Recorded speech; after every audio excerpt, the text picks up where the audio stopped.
So we have introduced our quantum mechanics.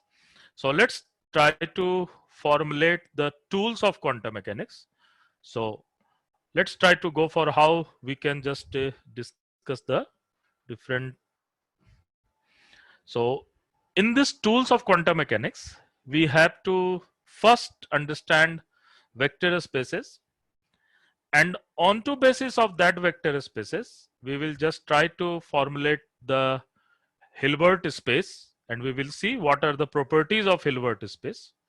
And then we will go for to understand what are the operators and matrices, and we can just try to understand the uses of matrices and operators in quantum mechanics. So let's say go for this. So first I will give you analogy.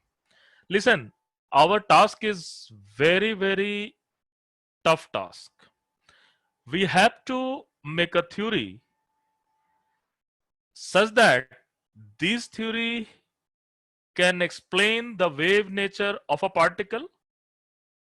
It's good, it's okay, but same time it should also keep the inherent nature of a particle. Means this method should conclude both the particle nature as well as wave nature. Means as we want to see the particle as a particle, we can see as a particle. And yes, if it has some wavy nature, some this kind of sort, this kind of nature, then we have to use this also. So obviously this is the very tough job, but yes, hint is very simple. And what are the hint? The hint are in general vector spaces. So I will not go in a very detail of it. I will just talk about the points which are useful for it. So first I will discuss what are the vectors and how we are using the vectors and different terms of the vectors. After then, we will try to construct a same type of vectors for the quantum mechanics, that is mainly known as Hilbert space. So let's go for basically what are the vectors. So in general, we define vectors, and these vector you have used into the Euclidean space as, let's say this is a vector, and to defining the vector we have scalar number as well as direction.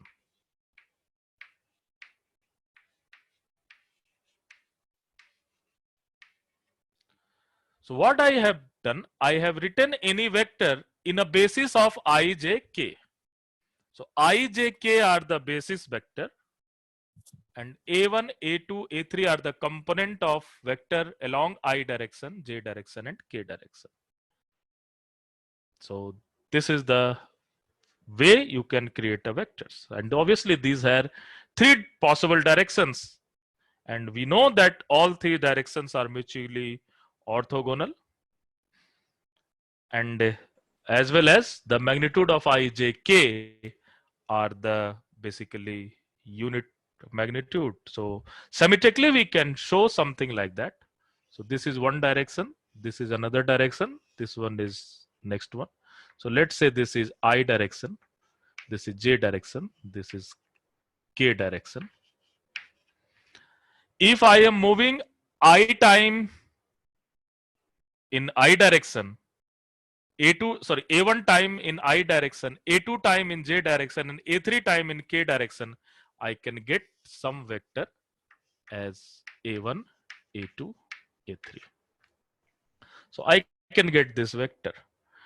And in this basis of vectors, we can construct infinite number of vectors.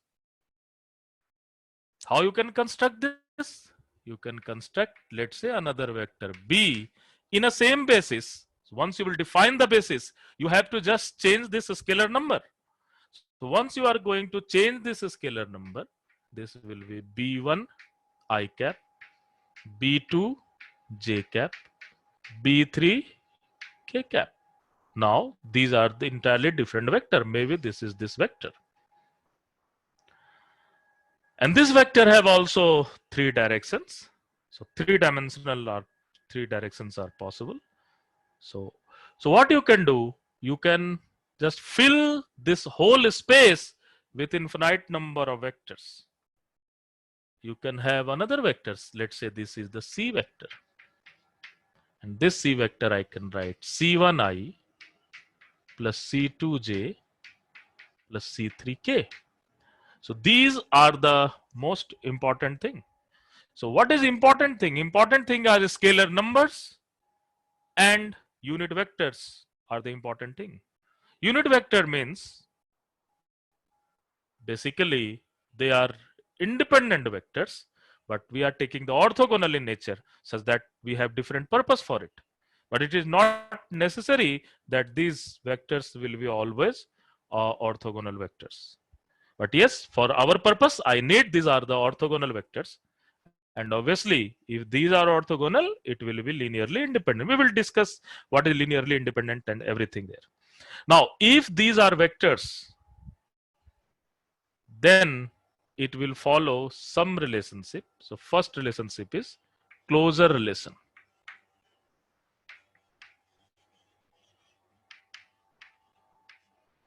What are closure relation? That means A plus B will be some C. Means A is the vector in this particular basis ijk, B is a vector in a basis ijk, then C will be also written in a basis of ijk, and they belongs to same space. They belongs to same space. So this is known as closure relation, and you can easily find from here C1 is equal to A1 plus B1, C2 is equal to A2 plus B2, C3 is equal to A3 plus B3. You can just compare I component, J component, K component.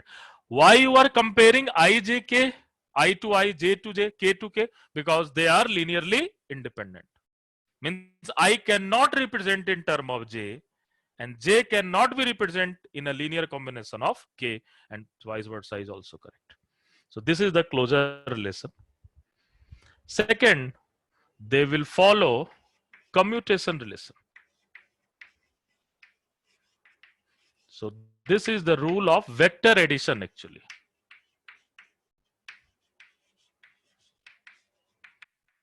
So they must follow the rule of vector addition. What is commutation relation? You can have A plus B must be equal to B plus A. These are very trivial. You know all these things. So these are the commutation relation. You can have associative relation.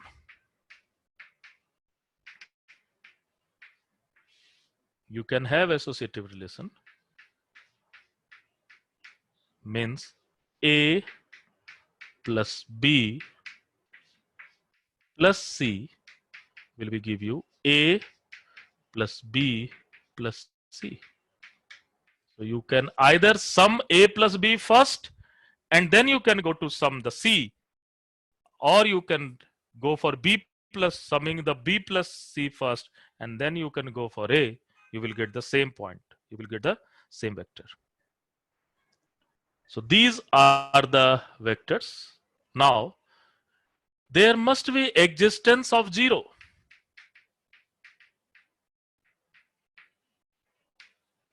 Means there must be some origin, existence of zero. What is meaning of that? Meaning of that means if A will add it to 0, you will get the same vector. And how you will get it? If you have minus A, if you have definition of minus A. So this thing will also give you A plus minus A vector. You will get the same point. Any vector you will choose and you will just go for the negative direction. You will get the same point O. So there must be zero vector. There must be existence of zero vector. And existence of zero vector will also tell you that there must be existence of inverse vector.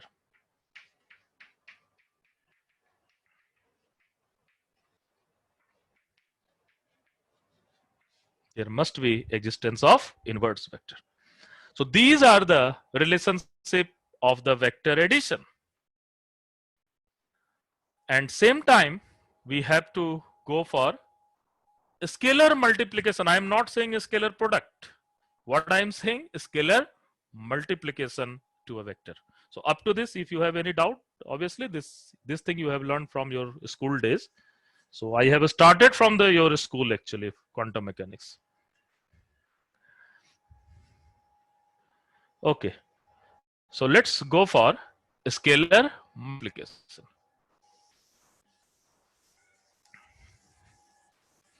And please keep this notation and keep this thing very important, and keep this thing in your mind. Whenever you will confuse, you can take this analogy, because next thing, as we will go into Hilbert space, the thing will be very interesting. Now, next we are just talking about scalar multiplication.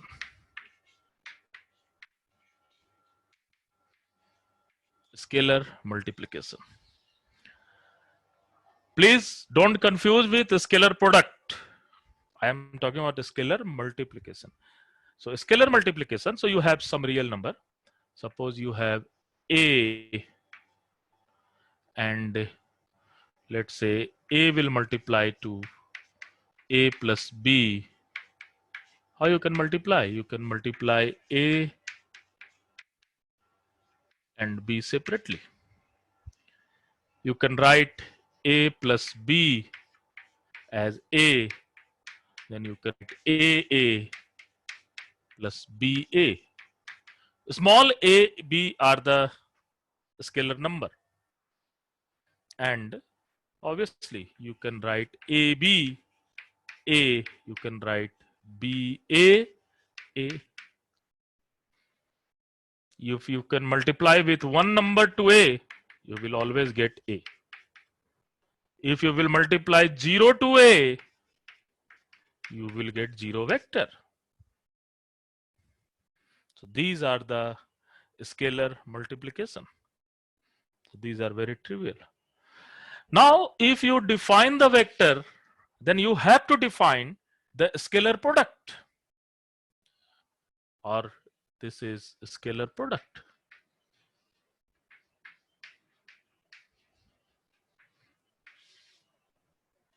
So what are the scalar product? Obviously, you defined A dot B. So this is the notation of a scalar product.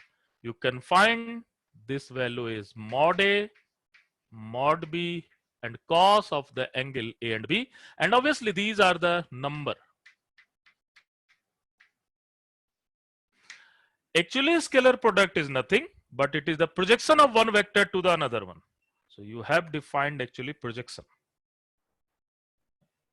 So if I will take one vector, take the projection and multiply with this. So this is the scalar product, A dot B. Now, if we have defined a scalar product, we can also talk about the orthogonality.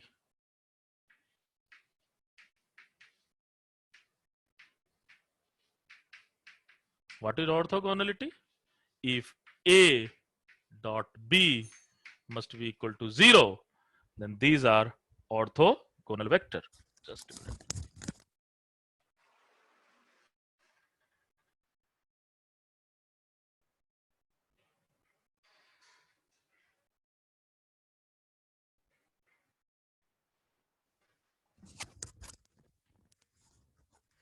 These are basically orthogonal vectors.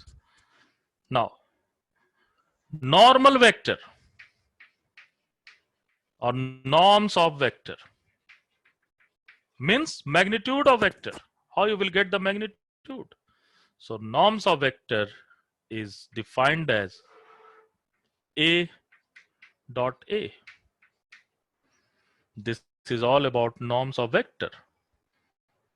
So this is all about magnitude of the vector. Mod A is defined as norms of vector.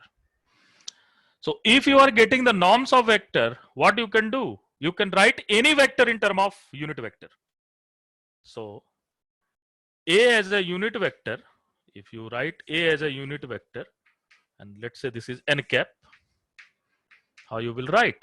You will write A and you will write, sorry, you will write A vector and you will write mod A, means you will write A vector and this will be root under A dot A. So you can easily find norms of vector. Means you can treat any vector as a unit vector if you are dividing with its magnitude.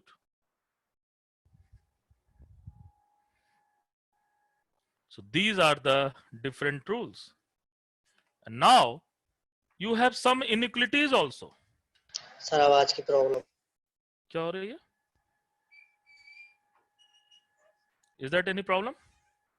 Sir आवाज में problem clear है क्या sir हो रहा है? Sir clear है आवाज sir आप Sir, please, sir, this norms of Continue vector करिए, is sir, आप. basically the magnitude of A. Sir, please explain again. Yes, magnitude of A dot A. When you will get A dot A, what you will get? Mod A, and cos theta is cos 0, that is mod square, and you will take the root, you will get the magnitude. Okay? So आवाज ठीक आ रही है? जिस बच्चे ने complain किया था. ठीक है सर Okay. So क्योंकि मैंने कुछ किया नहीं है, so obviously, so these are the norms of vector. Other than you have different types of inequalities also. What are the inequalities? The first inequalities is the triangular inequalities, triangle inequality. So these all are the important thing. You know all these things.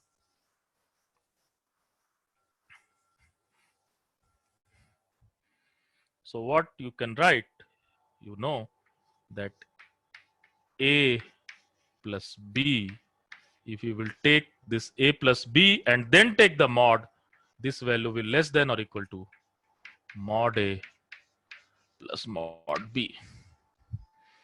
You know this is nothing but you can use in a triangular inequalities. Similarly, you have also Schwarz. This is triangular inequality.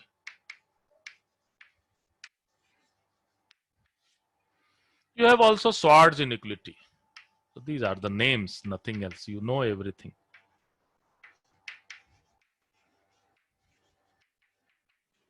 You have Schwarz inequality.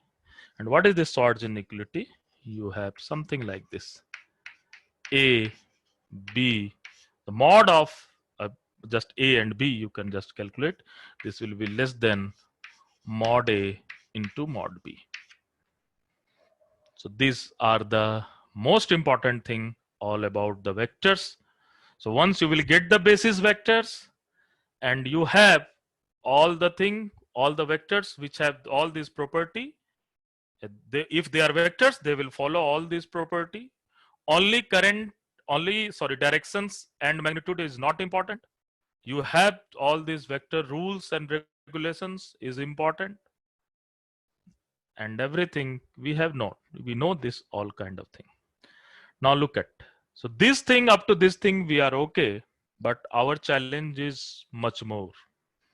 These things are well defined and we can use this vector if we want to work into 3-dimensional space. And obviously we have I, J, K as our Cartesian coordinate space, and we can use this Cartesian coordinate space to define our real system or to real dynamics of a system. But in quantum mechanics, what we need, and you can easily visualize any vector by just putting axis, and just you can visualize. If I am writing 1, 2, 3 with reference to this 0, then you can easily visualize at which point I am talking about. This is because this is geometrically feasible, But in quantum mechanics, the real challenge is this vectors in 3 dimension are not enough. So what we need? We need a new world. And that world should be infinite dimensional. Here I have only 3 unit vectors as a basis vectors, I, j, k. What we need? But in the quantum mechanics, we need something like n-dimensional space. And what I want to create in that n-dimensional space, I want to create n number of orthogonal vectors such that we can define one particular vector. So how we can do it? This is the real challenge. And this thing can be constructed by the use of Hilbert space. So let's try to go for Hilbert space. Please try to understand the notation will going to change. The physics and the mathematics is going to change, but analogy is same. So what you have? You have analogy is same. So let's try to go for Hilbert space.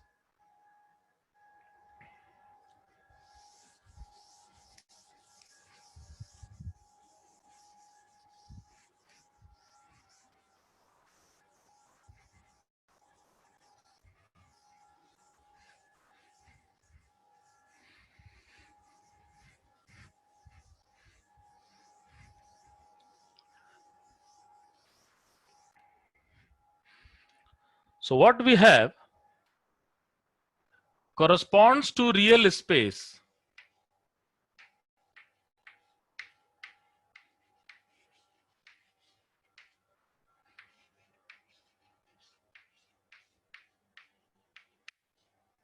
Corresponds to real space. We must construct Hilbert space.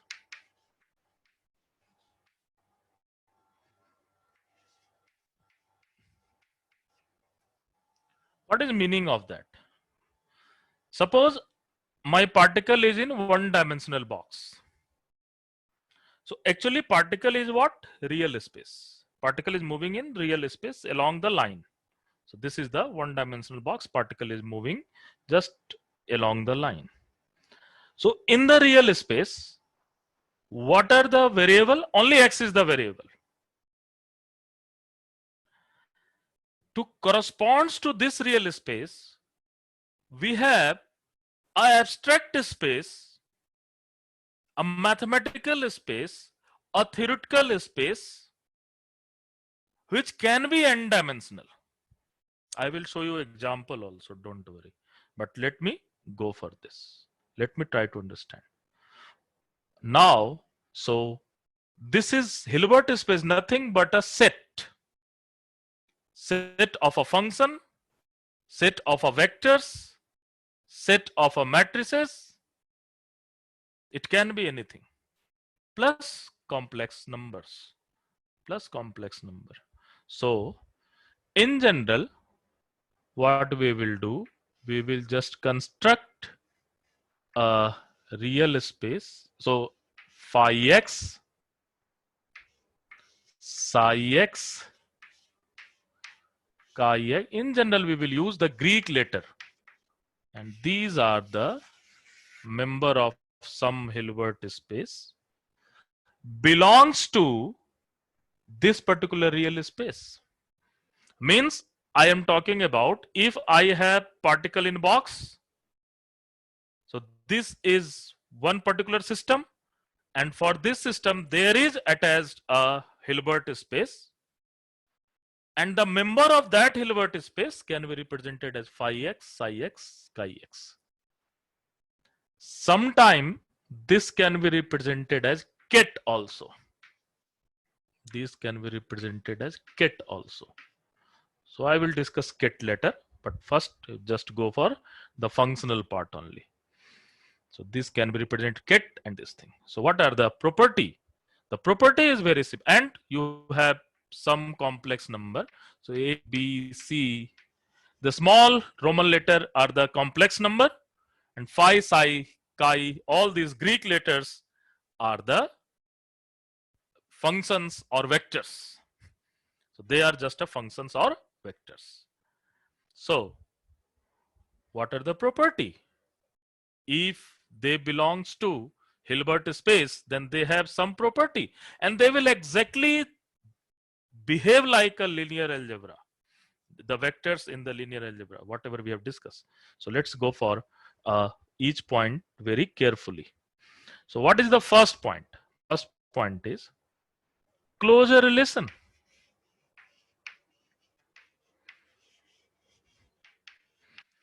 Please mind it.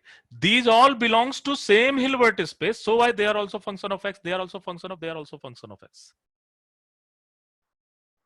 And they belongs to for the same system, same real space, same system. Suppose I am talking about harmonic oscillator. Now I just want to discuss harmonic oscillator. What I will do? I will create a, even if x is a linear variable for one dimensional harmonic oscillator, but the Hilbert space is going to change. That is the thing. Suppose you want to discuss the hydrogen atom. And in the hydrogen atom, what is variable? R, theta, and phi is the variable, because you have a spherical polar coordinate system into this particular real system, and because your potential is minus kr. So what you have? You have a associated Hilbert space with this thing, and they will function of R, theta, and phi. So this is, and how many functions they can be? They can be infinite number of functions. They can be infinite number of functions. So what is first thing? First thing is closure relation. What is meaning of that? If phi x belongs to Hilbert space, just write as I am commenting. If phi x belongs to Hilbert space, psi x belongs to same Hilbert space, then phi x plus psi x is equal to chi x belongs to same Hilbert space. If psi belongs to Hilbert space H, sorry, phi belongs to Hilbert space H, this psi will belongs to also the same Hilbert space, and when you will add it, then you will get a new vector, and that vector will also belongs to same Hilbert space. This is known as closure relation. Something you can analogically write A plus B is equal to C. If A is written in a basis of ijk, B is written in a basis of ijk, then C can be also written in a basis of ijk. Same type of feeling is there. So this is the most important thing. This is the most important thing. Other thing you can easily understand. Commutation.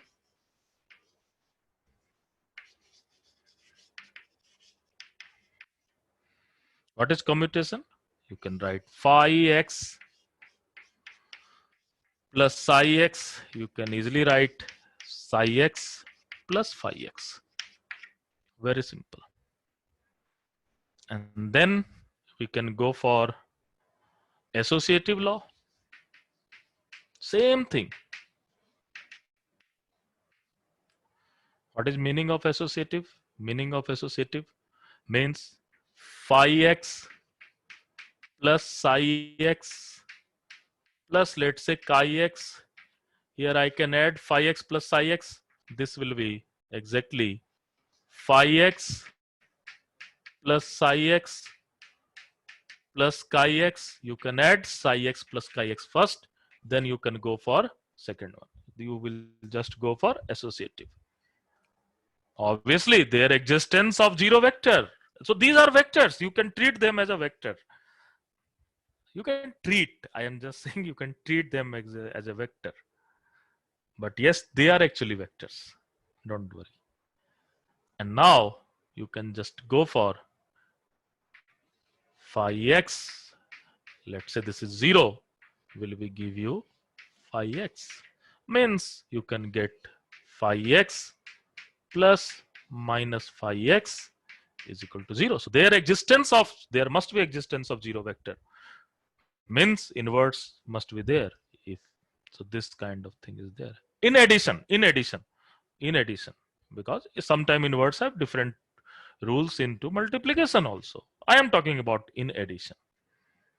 So these are the basic rules, and please, these are the complex number. So what will happen? A star, B star is the complex conjugate, and they can be complex number, don't worry.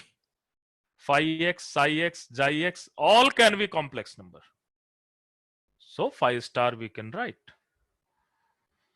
Now let's go for the scalar multiplication. I am not talking about the scalar product. What I am talking about is scalar multiplication. Up to that, if you have any query, you can just ask me.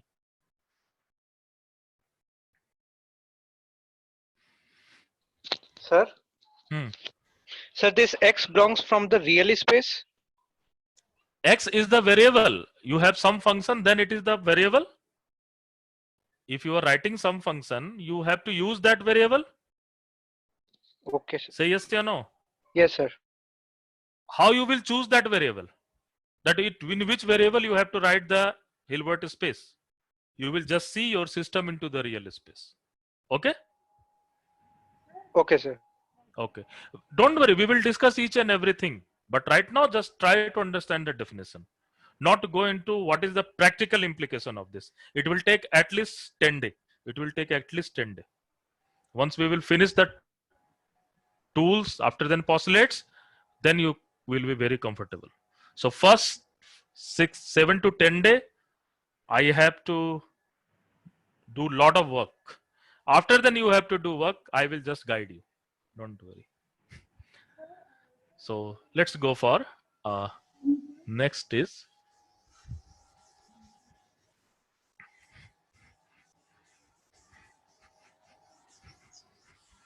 Sir ket हमने Hilbert space के vectors को ही बोला है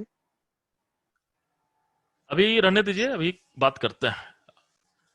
ठीक है, अभी आपको जब मैं बोलूं तब क्वेश्चन पूछिएगा. ठीक है, अभी किट के बारे में बात करेंगे. जस्ट मैंने एक वर्ड छोड़ दिया था, उसके पीछे मत पड़े रहो. बाकी सारा चीज समझ में आ गया?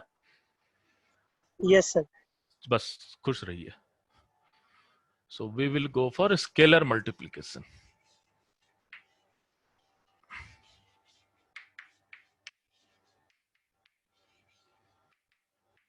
Scalar multiplication. What are these scalar multiplication? I'm not saying a scalar product. What I am saying is scalar multiplication. Meaning of that, if you have A plus B, these are scalar number, you can just go for psi x. You can write A psi x plus B psi x. Suppose A psi x plus phi x. You can write A psi x plus A phi x. Don't worry. You have A, B, they are a scalar number. Psi x is equal to, you can write B, A, psi x. You will multiply 1 to psi x. You will get same function. You will multiply 0 to psi x. You will get 0 vector.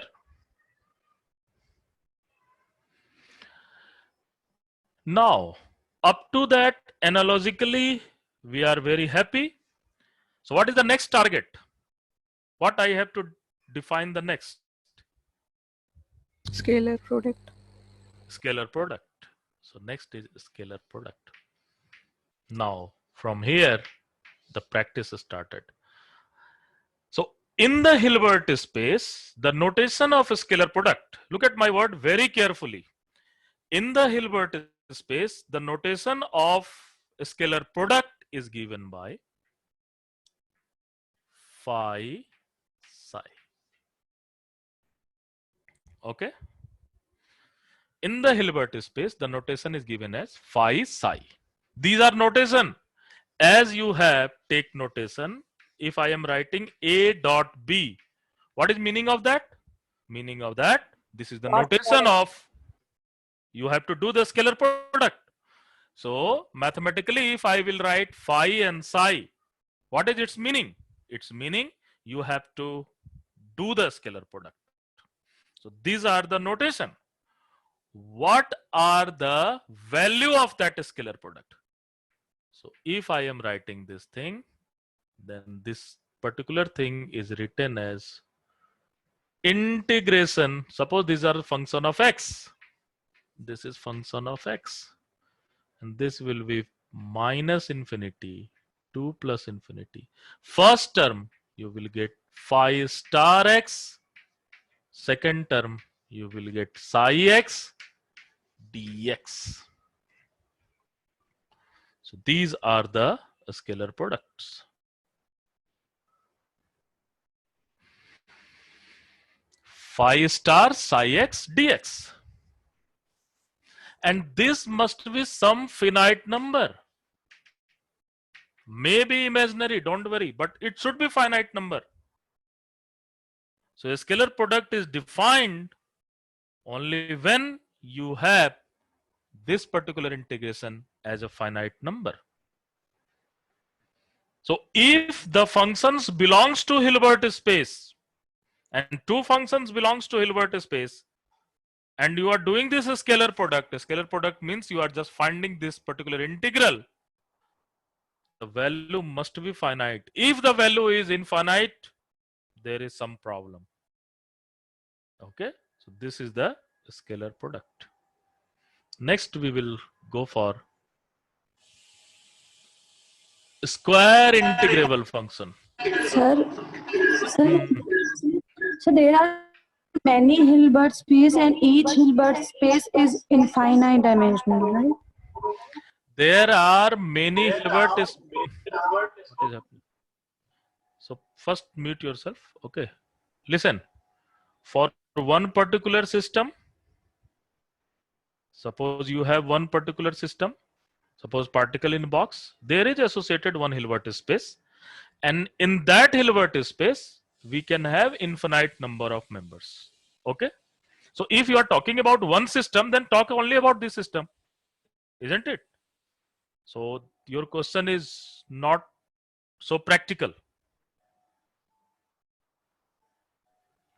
Okay. Are you getting it? Okay, sir. Yes, sir. Okay. So next is, so at a time you have to just talk about one Hilbert space. It may become time, then you have to talk about two different Hilbert space. Suppose R, theta, phi. We will talk it later, but right now I am just taking one dimensional system. Okay. So now square integrable. What are square integrable? Suppose you will take phi x and phi x. So same function you are taking. What is meaning of that? Meaning of that minus infinity plus infinity. Phi star x psi x dx. And if this value is equal to some alpha and this alpha is greater than 0, then function is said to be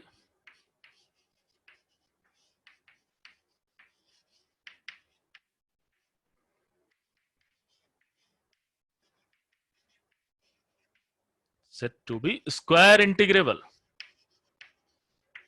sir Sai की जगह phi आएगा ना? Oh sorry, psi लिख दिया. Okay, yes, phi होगा. Good. Phi x same होगा, है ना? So this is the, then this is known as square integrable. What is this thing? This thing is nothing but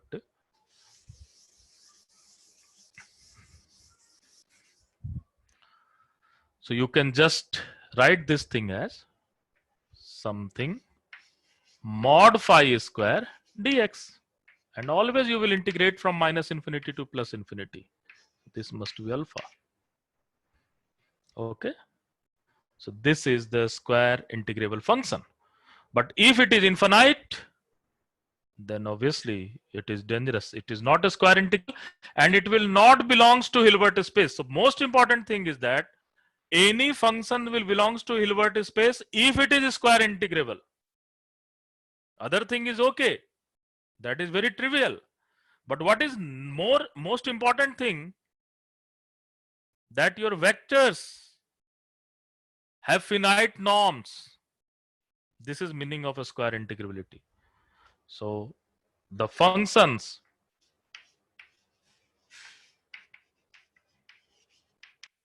belongs to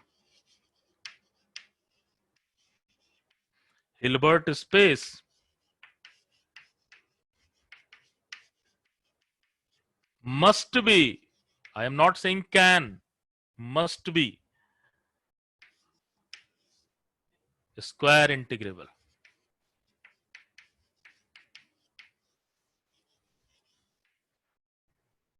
So if you want to check whether function belongs to Hilbert space or not, what you have to do? You have to just assume that they are, you have to just whether they are a square integrable or not.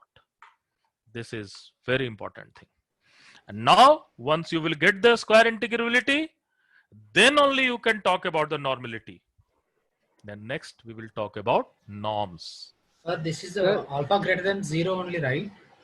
Minus Yes. integration 1. You should mention here 1. 0 or 1? That sorry, that is must be greater than 0. That must be greater than 0, not 1, greater than 0. Same thing. That must be greater than 0. Now, so norms of a function. Norms of function. Norms of phi x. So what is norms of phi x? Just you will take phi x, isn't it? Remember the scalar root under scalar product of same function, phi x, or you can write it root under integration of mod phi square dx minus infinity to plus infinity. So these are the norms of phi x. And yes, once you get the norms, so I can write as norms. Okay, you can get the norms n. And once you get the norms, you can easily normalize it. So normalization is not important. What are important? Important is square integrability. Once you have a square integrable function, you can easily normalize it. So normalization constant.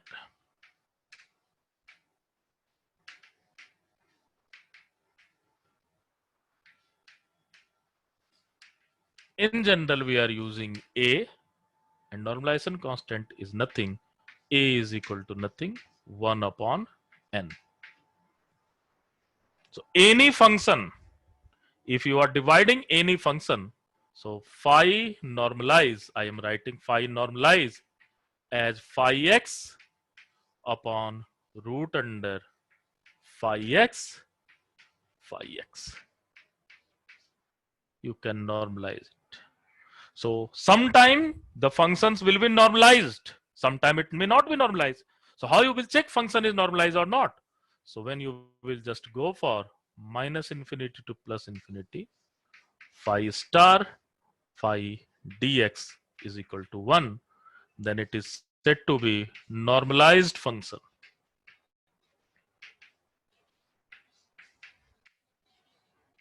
It is said to be normalized function. Okay, so these are the basic thing. So this is said to be normalized function. Okay, now let's go for orthogonality. Up to that, if you are you comfortable? Yes, sir. Okay, okay.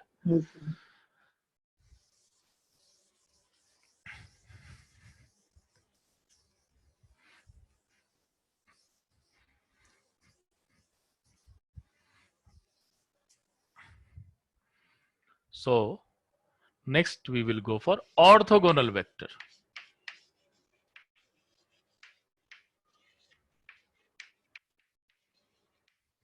What are orthogonal vector? Obviously, you have phi, psi, and you have integration of phi star psi dx is equal to 0. And they are what known as orthogonal. Orthogonal vector, in a very crude sense, you can say normal vector or perpendicular vector. But obviously, if you are talking about the function, then how you will talk about the perpendicularity? It's a tough job. Okay, so this is orthogonal vector. Means a scalar product between two function will going to 0. Then you can say they are basically what? Orthogonal vectors. And now, last but not the least, you can use orthonormal vector. Means I can write as phi I bracket phi j, and this can be written as phi I star phi j dx is equal to delta ij, is equal to delta ij, and this delta ij is identified as 1 if I is equal to j is equal to 0 if I is not equal to j. So these are known as orthonormal vector.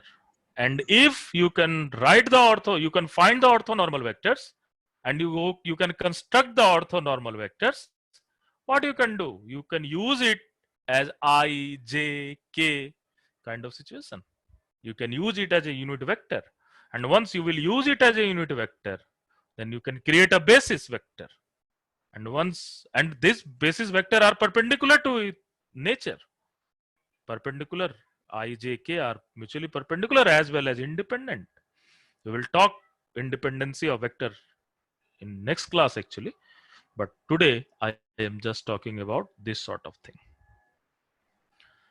So this is the basically, and obviously you will follow that all different type of inequalities. You will follow this inequalities of triangular inequalities. You can follow that inequalities of Schwarz inequality. Everything is there, but these are the main and important thing. Now, so these are the very, always you are using integration and all kind of thing. So there are another notation to use a vector in quantum mechanics is a Dirac notation. So let's go for the Dirac notation. So let's try to go for Dirac notation.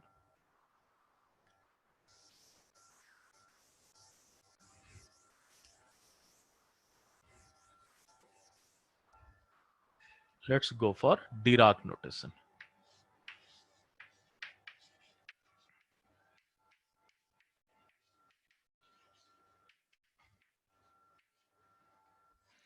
Now look at how Dirac notation have constructed. This is very interesting. You can write it bracket. You can put the 1 here. Actually, this is 1, but we are putting the bar, and you can remove the C part. So what you have? You have bra and kit. So any functions belongs to Hilbert space. Any functions belongs to Hilbert space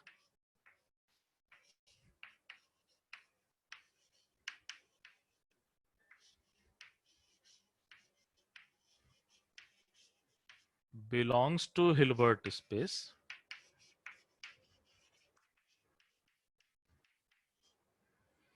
can be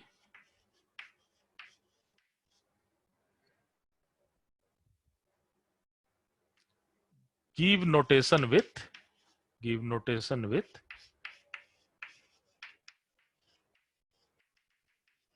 kit. Suppose I am writing kit. So this is the kit. So if I am writing kit, phi is a kit. Now if I am writing phi star, then it is the bra. So this is the kit and this is the bra. And don't worry, don't be confused with the kit. If I am writing kit, I am representing this particular vector in a column vector. So this is very interesting. And these are the notation. These are the notation, and it will make your life very simple. So what we have? So suppose I have writing, I have phi as a functions belongs to Hilbert space. Let's say it is phi x. I can represent a kit phi, and this is mathematically equivalent to some column vector. Okay, this is the column vector. So if I am writing about the kit, it is column vector.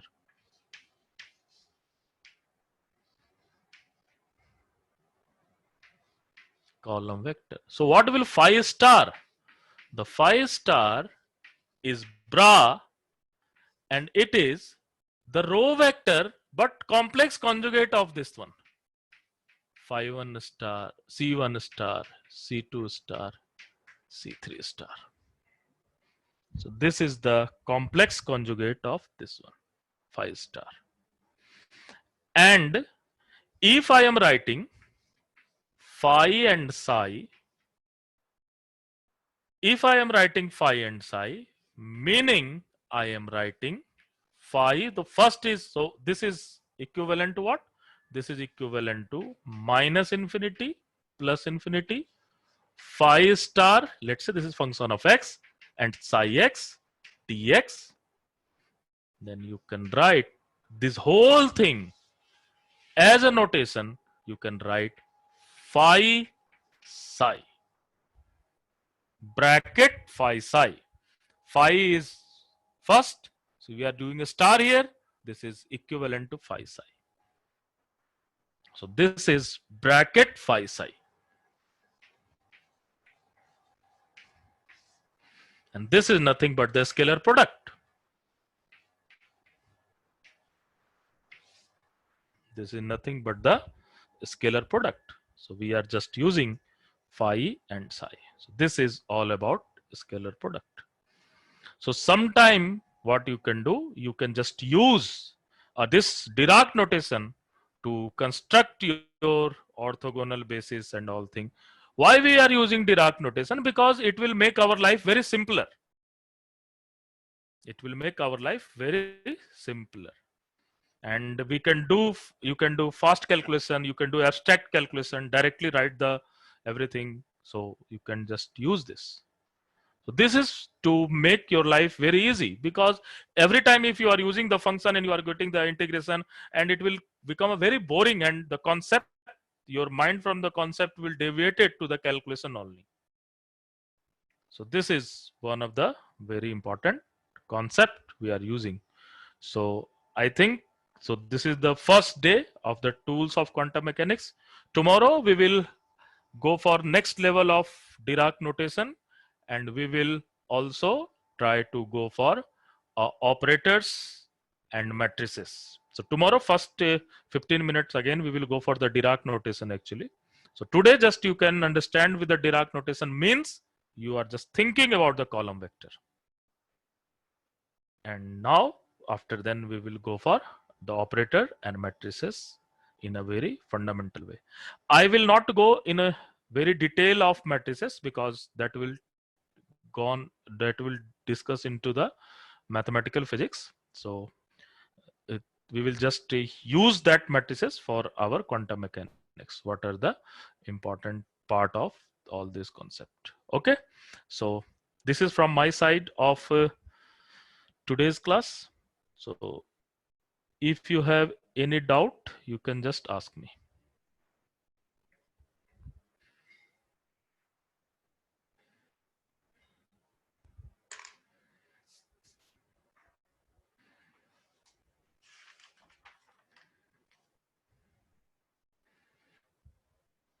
Okay, so I am leaving. Thank you, sir. Thank you, sir. Okay. Thank you, sir. Thank you, sir.